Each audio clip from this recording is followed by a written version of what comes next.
আসসালামু আলাইকুম ওয়া রাহমাতুল্লাহি ওয়া বারাকাতুহু। নাহমাদুহু ওয়া নুসাল্লি আলা রাসূলিহিল কারীম, আম্মা বা'দ। সুপ্রিয় দর্শক, আজ আমরা যে বিষয়টি নিয়ে আলোচনা করব সেটি হলো হযরত মাওলানা সাদ সাহেব যে বাতিল চিন্তা চেতনা লালন করেন, এটা তিনি ইদানিংকাল করছেন বিষয়টি তেমন না। বহুকাল পূর্বে তার এ জাতীয় চিন্তা চেতনা ছিল। এটা ওলামায়ে কেরাম জানতেন, দারুল উলুম দেওবান জানতেন। তারা ভিতরে ভিতরে চেয়েছিলেন যেটা উম্মতের সামনে না এসে ভিতরে ভিতরে ফয়সালা করার জন্য, কিন্তু এটা আর হলো না।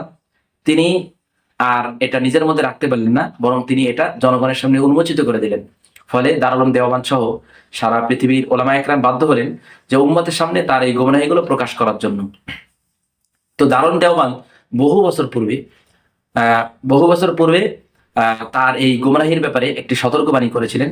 বড়দের সামনে গিয়ে যদি বলি, তারা একটি ভবিষ্যৎবাণী করেছিলেন যে এভাবে যদি চলতে থাকে তাহলে একটি সময় হবে যে এই মাওলানা সাদকে কেন্দ্র করে একটি বাতিল ফেরকার তৈরি হবে এবং একটি গোমরা দল তৈরি হবে। তো আমরা সবাই দেখছি এতাতি নামের একটি গোমরা দল ইতিমধ্যে তৈরি হয়ে গিয়েছে। আল্লাহ তাআলা আমাদের হেফাজত করুন। তো দারুল উলুম যে তার ভবিষ্যৎবাণীতে কি বলেছেন সেটা আমরা এখন আপনাদের শোনাবো।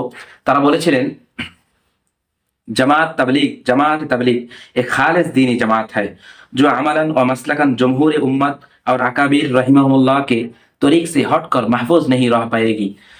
अंबिया अलैहिस्सलाम की शान में बेअदबी, फिक्री इनहिराफात, तफसीर बिल राय, हदीस व असर की मनमानी तशरीहात से उलमाए हक कभी मुत्तफिक नहीं हो सकते और उस पर सुकूत इख्तियार नहीं किया जा सकते, इसलिए कि इसी किस्म के नजरियात बाद में पूरी जमात को राह हक से मुनहरिफ कर देते हैं, जैसा कि पहले भी बाज इस्लाही और दीनी जमातों के साथ ये हादिसा पेश आ चुका है। দেখুন, দারুল উলুম দেওবান এখানে ভবিষ্যৎবাণী করছেন যে অতীতেও এরকম হয়েছে। অনেক সহি জামাত তারা এরকম বাতিল চিন্তা চেতনা লালন করার কারণে পরবর্তীতে একটি গোমরা ফেরকায় রূপ নিয়েছে। সুতরাং এখানেও হতে পারে যে মাওলানা সাদ সাহেবকে কেন্দ্র করে ভবিষ্যতে কোনো একটা বাতিল ফেরকা তৈরি হবে। এরপরে দারুল দেওবান বলছেন, इसलिए हम इन मारूजात की रोशनी में उम्मत मुस्लिमा बिलखुसूस आम तबलीगी अहबाब को इस बात से आगाह करना अपना दीनी फरीजा समझते हैं कि मौलवी मोहम्मद साद साहेब कौम इल्मी की बिना पर, দারুল দেওবান বলেছেন কম ইলমি की बिना पर, অর্থাৎ তার ইলমি দুর্বলতার কারণে अपने अफकार और नजरियात और कुरान और हदीस की तशरीहात में जमहूर अहले सुन्ना वल जमात के रास्ते से हटे जा रहे हैं जो बिलाशुबा गुमराही का रास्ता है।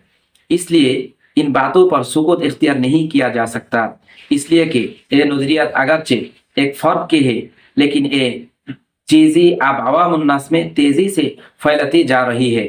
जमात के हल्के में असर और रसूख रखने वाले मुअतदिल मिजाज और संजीदा अहम जिम्मेदारान को भी हम मुतवज्जो करना चाहते हैं कि अकाबीर की कायम करदा इस जमात को जमहूर उम्मत और साबिका अकाबीर जिम्मेदारान के मसलक और मशरक पर कायम रखने की सही करे और मौलवी मोहम्मद साद साहेब की जो गलत अफकार और नजरियात अवाम उन्नास में फैल चुके हैं उनकी इस्लाह की भरपूर कोशिश करें।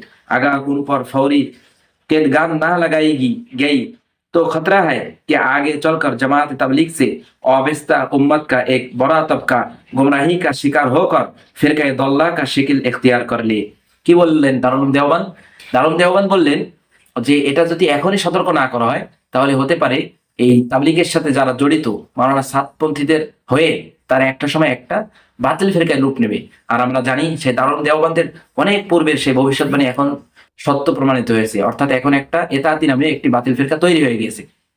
তো অবশেষে দারুল উলুম দেওবানদের সেই ভবিষ্যৎবাণী সত্যি হলো। আল্লাহ তাআলা আমাদেরকে সঠিক বোঝার তৌফিক দান করুন। আল্লাহ তাআলা আমাদের আশা তারা যেন এই পথ থেকে ফিরে আসেন, ওলামায়ে উম্মতের সাথে যুক্ত হন। আল্লাহ তাআলা আমাদের সবাইকে সঠিক বুঝ দান করুন। ওয়া আখিরু দাওয়ানা আলহামদুলিল্লাহি রাব্বিল আলামিন।